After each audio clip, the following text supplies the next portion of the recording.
Welcome to the Author to Authority podcast. And today I want to encourage you to look at your buyers, understand the journey that they take so that you can sell to them more effectively.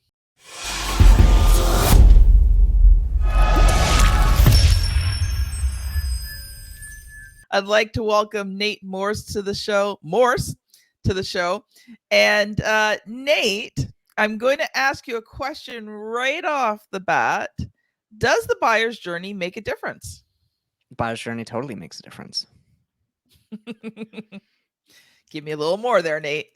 So they have to go down. Do you want me to go right into it with the books and where books play a role in it? No, just give us a quick overview. Yeah. So the buyer's journey, right? Like you have the step of them being aware that they like have a problem all the way until there's them buying it from you. And along the way, there's two things. There's really like, what are the actions that your buyer has to take? And then what do they need to learn along the way? And so they have to solve those before they can actually buy from you. And so if you don't have a resource or something like that can actually help them through the journey, someone else is going to help them, because the person that actually helps them make the decision usually ends up being the one that they work with because they were helping them. Yep, that was what I was looking for. So instead of just being a brochure, like help the people who have the problem. Beyond just when they have money. But a book is fine. A book works, but So Nate, why don't you take a minute or two, introduce yourself and let us know how you got into this? Totally. So my name is Nate Morse. I'm the founder of Apex Conversion, and that started as about 3 years ago when COVID hit and I was working online. But before that, really where I figured it out is I had made this transition from working in automotive sales, so person-to-person sales, then went to online in RV sales, and really seeing like how the buyer's journey is online versus in person. Because online, everybody's basically just putting up their information, but they're not helping people through the buyer's journey like it is if you like go into store or work with someone individually. And so like recognizing that huge gap, that's where I kind of went, okay, let's find where are the people that are our ideal client and they're underserved by the market, and then let's go out and help them. And so it's happened in various different industries. I've had other companies that have worked with like automotive, real estate, RV, and then now with LinkedIn being the main focus for the last 3 years, we're helping online businesses find their ideal client and utilize really those areas in the buyer's journey to create those relationships. Nice. So let's explore your story a little bit there, Nate. So, during this process, were there times that you found it really hard? Because, we all as entrepreneurs have these times where it's like, I can't believe I got myself into this moments. Yeah. Specifically, we want to go into tough ones about the book and the creation of that. Okay, so first of all, before you do that, let's introduce your book, and then we'll share a bit of your journey there. Totally. So the LinkedIn High Ticket Handbook, this came out in early of 2021. Before ChatGPT was around, there was actually one called Jasper, and there was a group of people in there. And one guy was like, "Hey, let's see if we can write a book within a week." And so we're all like, "Yeah, let's put the pressure on ourselves. Let's see how that happens or how we can do that." And so I spent the majority of the week making a book that did not end up being this one. So I think that anybody making a book can probably say like, yeah, this is my fourth book. Like it's the first one I've published, but there were 3 books that were not all the way there that were like that. So that would be, going back into the challenge, that would be a challenge in that. But anyways, so yeah, this book is made to help people that are looking to maybe they're on LinkedIn because they had a job in the past, but now they're looking to get more out of it. This is like hacks of how to make it so that your profile shows up in more searches, examples of how to reach out to people so that you can get clients by using relevancy to drive urgency and not spamming on LinkedIn. So yeah, that's what it's for. So what was the hardest part in that journey of writing and publishing the book?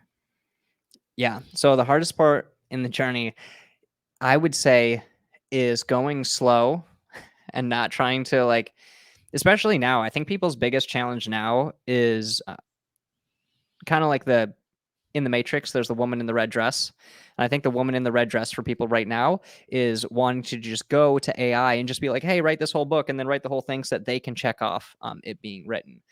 I think so. I think that it's, yeah, I think it's the opportunities that make it so that you could make like a lower quality book. But, a lot of the challenge too is just sitting down and getting the ideas. And instead of waiting for inspiration, just sitting down and having their inspiration come to you Yeah. after you've been sitting down. So I think it's kind of a you against yourself is the hardest part. And making this resource that, you got lots of urgent stuff that's important that you probably got to do every day, And so how do you set that time if you feel like you're already behind to create something like a book that, isn't necessarily urgent right now, but it can make a big impact on your business?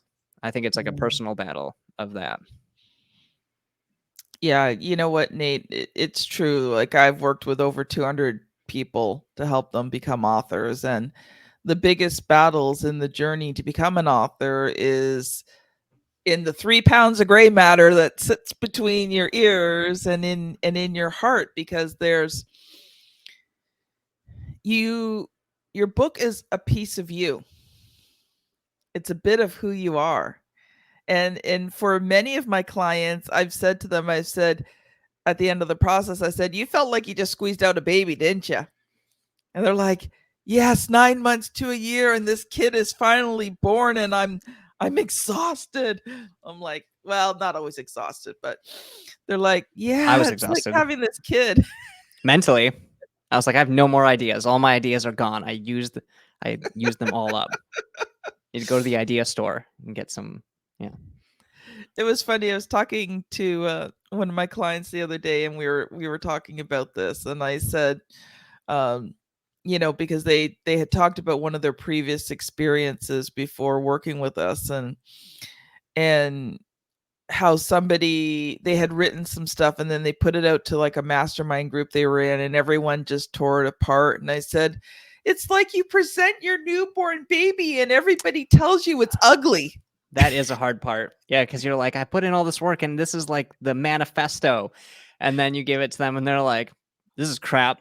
And you're like, okay, I'm just gonna go be depressed for a few days, and then like revisit it because I just can't revisit it at this point.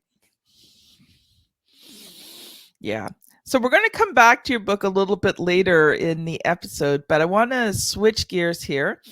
And just before we do that, audience, we're going to take a very quick ad break, but I want to encourage you to listen to the ad. I have been developing a ton of free resources for you that are going to help you on your journey to not only create your book, but use it to scale your business. We'll be right back. One of the keys to becoming an author is hiring the right publisher. It's the difference between having a book that converts readers into clients and one that sits unused on a shelf. Check out 7 questions to ask before hiring a publisher. Get it free at authortoauthority.com/publisher.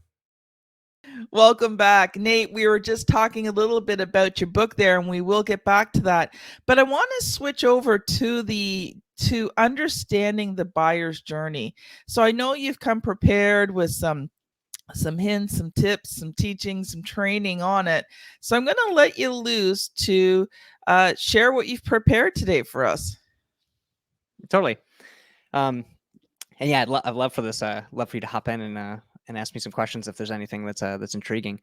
Um, I think that the like one of the most important aspects of having a book and kind of a reason that I made it is from there's a quote that Seth Godin has, and it's basically like people like us think like this. And so, as you want to become the authority in your niche, what do people that are the authority, like, what do they have, right? Like, what's a viewpoint of an expert? And a lot of people that is like, okay, if they've made a book, right, they're an expert in it. And so just understanding your customers and like what's their worldview and how do they go in it. And so like along that buyer's journey, if they're going to be looking for resources and things, and you can show your expertise by creating a book. That's like a resource that has a lot of leverage. Just like you were saying earlier, you go through all of this work to make a baby. Well, each time that you have to explain and help someone see the world in the way that you're trying to give, you're doing that over and over and over again. So, you might be constantly having babies at that rate in terms of effort, right? Or you can just make one baby that instantly is pops out at adulthood in terms of like maintenance, right? And they're doing their job. They're actually going in and doing some of the leverage for you and making even just the perceived value of what you're doing.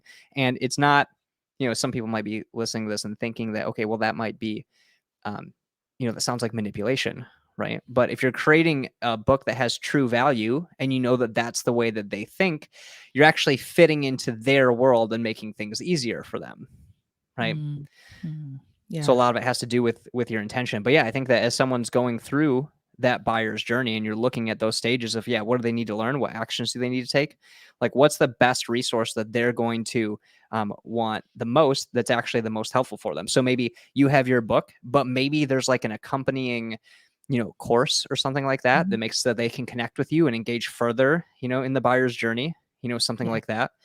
So it just opens the door to a ton of possibilities that you can have in there, and kind of go through in that buyer's journey. I think that's like the most important piece in my head. Yeah.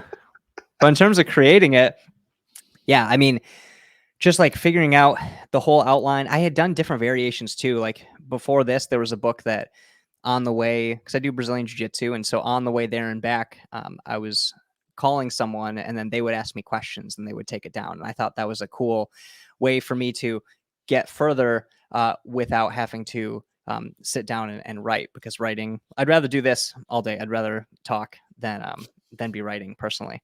I do still like to write. I make a lot of content, but it's so much faster. And there's like personality and stuff in it. Then you could turn it. Maybe there's an audiobook, potential at the end of that. But yeah, I did. That was the first approach, and that took like 3 years. Took like forever on the editing side once that original content was in there, and then tried this, made this specifically around LinkedIn, and it became a Amazon bestseller on like 4 different lists within a couple days. So I didn't expect that. That was really cool. But yeah, now it's one of the biggest resources, and I believe now we're working on. I was just talking to my team this morning on creating the next version of it, or a different book. So that's kind of an interesting thing too. Is do you update the current book as that main piece, or do you create an additional book? I even like your opinion on that. I wonder if other people in the audience are wondering that once they've made their first book, or if they've made their first one and now or if they haven't and they're considering kind of that path. Well, so audience, you're getting a preview of what is going to be released, and let's do a little bit of a book audit here. So let me ask you a few questions. So, and that will tell you whether you're going to write the new book or whether you're going to revise the old book. Do it. Roast me in public. Let's go. Okay. So when we look at creating a book that converts readers into clients, there's 6 aspects. So let's go through each one. The first one is C. So it's based on the word create. So in your opinion, people who have read it, does it create an authentic relationship with them? Yes. Prove it. I'd have to show you people's responses from reading it and where they engaged with us after that and went into our group and things like that. So basically, it sounds like, if I'm understanding correctly, you're saying that you want the book to you want a way to know that people are not only reading the book, but actually taking next steps with you. Well, mostly it's the feedback from the book. So, if you've gotten feedback like, Nate, like after reading your book, I know, like, trust you, like, I feel like I know you, like, your story touched me. Like, when you get responses like that to your book, then you've created an authentic relationship with them. If they feel like they really know you after the book, that's usually an indication that you've created that good relationship through the book. Yeah. I mean, I made this, a couple of years ago, and I feel like now there's more potential in the next version of it. Yeah. So in the book, did you share about yourself in the book, or was it more like a technical book? There are technical aspects, but it was mostly storytelling in terms of showing them how, because I think that they understand better Mhm. when it's in, story mode. People don't like lectures. But they pay to go to the movie. I Yep. mean, they pay for lectures too, but Okay. So the R is reveals the real problem. So in your book, did you do a deep dive into the problem they're facing? yeah, absolutely. I really think that a lot of the reasons that people haven't started working with you or haven't engaged with your content or anything yet is because they don't view the problem in the right way. So I think that the book is like a fantastic thing because it's long form. If you're creating a short post on social media, it has to be super digestible. But you can have short pieces of content. I'll recommend this to people on LinkedIn, short pieces of content that lead them into going to, get your book, something like that, into those deeper pieces where you can actually be a thought leader and show them, the perspective that is in their best interest. Okay. So does your book engage the reader? So there's two aspects to this. So first of all, have you received feedback that the flow of the book is good, like it's the readability is good, those types of things? Yeah, before I launched it, I sent it to a ton of people in groups to make sure that was the case. Perfect. Okay. The second thing, do you have call to actions in your book? Yeah, throughout it, depending on what they need. Yay! Yes. Okay. There's a lot of people So that, not even in just the book world, but I see a lot of people that they make content, but then they're not giving like a call to action, and they're like, "Oh, why aren't I growing?" And it's like, because they're not doing anything. okay. So I suspect the answer to this question is yes, but the next one is answers their questions. So do you give them the what and the why and enough how to get them started? Yes. Yay. Okay. Arrange the what in a way that shows the how. I like it. I like it. Now, is the book targeted to a specific person or niche? Yes. And if you're listening on the audio, I just had my thumbs up there. That is one of the hugest problems we see in books, is that they're not targeted. So So they're not kudos to you. relevant. They're not really like super relevant to a specific one, so it makes it kind of generic. Well, they write the book to everyone. Yeah. And then it's made for no one. You got it. All right, the E, excellently done. So has it been professionally edited, formatted? Did you have the covers done by a professional? Is everything done excellently in your book? Yes. However, my standards go high. Like after you make it, right? You're like, now I know what to do, So I would say yes, but there's always room for growth. But in terms of the actual steps of yeah, like I had technical editors look at it, and then I have a sister branding agency that actually went and designed all the graphics and everything. Perfect. Okay. So hold up the book again, because it's, how many words would you say that is, or how many pages is it? Oh, we would classify this as like a mini book. So there's like 50 pages in it. All right. So my suggestion to you is that you need to write book number 2. I was literally just talking to someone about this, so yes. Now, the reason being, okay, that first book clicked all the check marks, except for one that's not normally, would be normally part of the list of ones I do. Because normally when I talk to people, just getting through those 6 and making sure those first 6 things are done well is difficult. But in your case, if you really want to be seen as the thought leader, you've got to create a longer book. Yeah, that makes sense. A 50-page book does not, it's not that you're not an author or anything else, but if you want to be seen as that true thought leader, the perception, okay, only perception, but you have to go with the perception. Totally. Got to fit into their world. If you're a true thought leader, then you can write at least 100 to a 200-page book, because you've got that much to share. Yeah. Now, let's say that someone else goes and they go, okay, what's the MVP of the book? So they create that initial book. do you always recommend them creating a second book that's longer, or would you ever recommend them making a second version of the book that's longer? Well, like I think in your case, you'd have to look at how much more that you feel that you can add, or is the book now old enough that, and you've grown enough that when you go back and read the book, you're thinking, I've grown so much since then, I really need to start over. Or you can look at the book and go, you know what? It's still really relevant. It's still really good. I can expand on it. And so you do a new edition to the book. Now, here's the thing with doing new editions. If you've changed more than 10% of the book, you have to upload the book as a new book and you lose all your Amazon reviews. Okay, that's a new book. Yeah, it's a new book completely.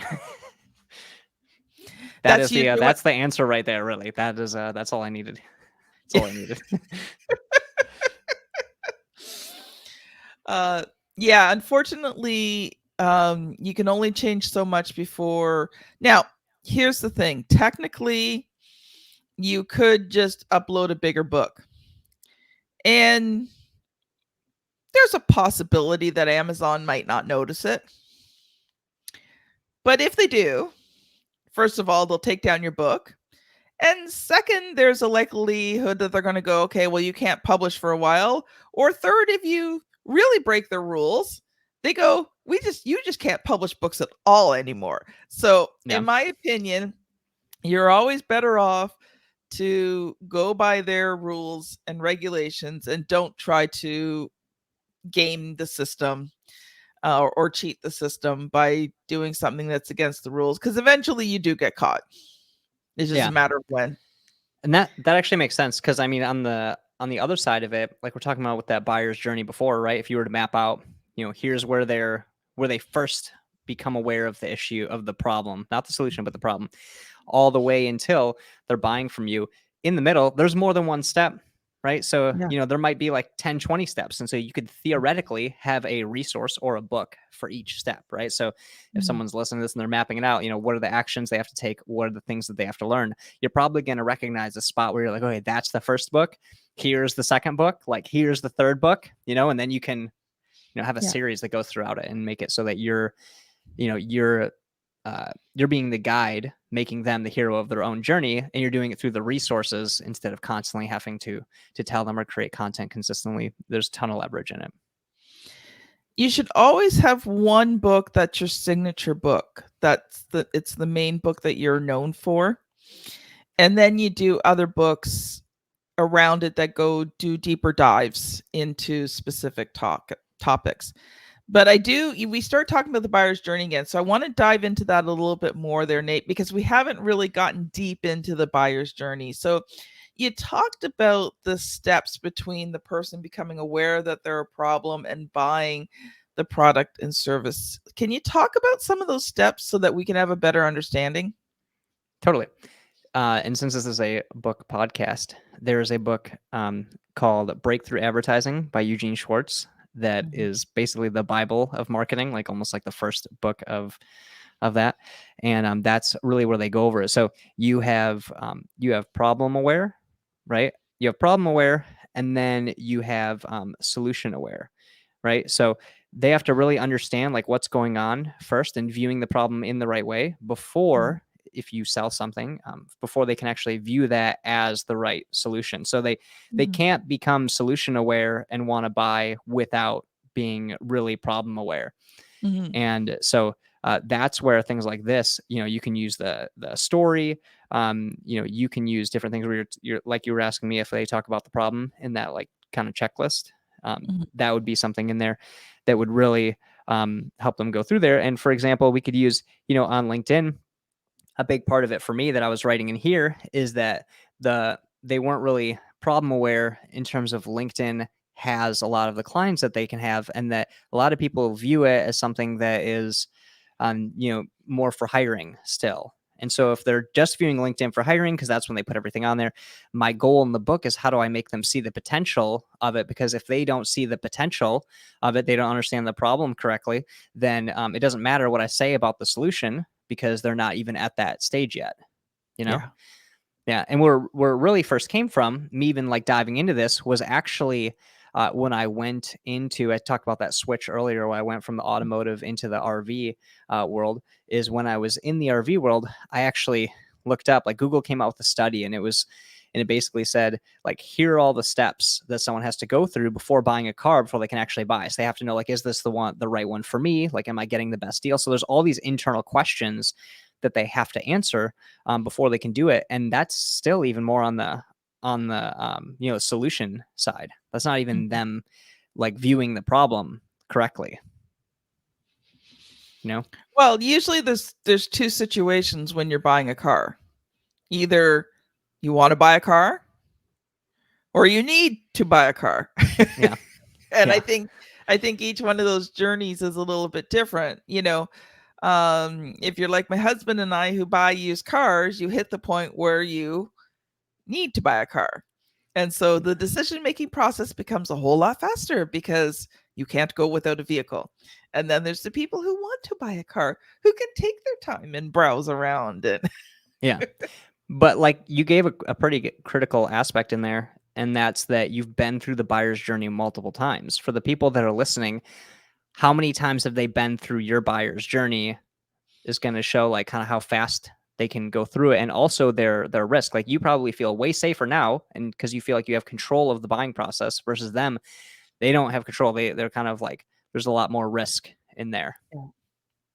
yeah, I agree. Wow, Nate, we are coming close to the end of the time. So this has been an unusual one. We've kind of switched back and forth, but I didn't ask you the question that I've asked every single author who comes on the show. And so the audience, this is the question the audience always knows to anticipate. So I will ask it to you in the last few moments of the show. What was the good, the bad, and the ugly of writing and publishing that book? Okay. The good's the easiest. So you get more clients, you get more money. There is sales are easier because you're like giving them more help. The bad is that it's a challenge internally, and so everything that how you thought it was going to go is probably not going to be it. So you're going to have to like restructure your life and take a step back and not be discouraged that draft wasn't perfect. So I think, yeah, a lot of the battle is internal. And actually, going back to the good, I think that we live in an age where you and I can just make a Google document over a month or whatever, and then throw that into Amazon. So in terms of like the KDP route, so in terms of that, like publishing is very easy in the day and age. I think that's potentially the best of the good in my opinion. Is just the day that an age that we live in, that we're able to do that just so easy. And the ugly would be the book in the middle. The book in the middle before it was perfect, and the actual process of once you have the book, people don't always, they're not just going to automatically start buying it. No, you got to tell people. So once you have the book, now there's a whole nother job that you start now. Now you got to start marketing it, in whatever way that you do that.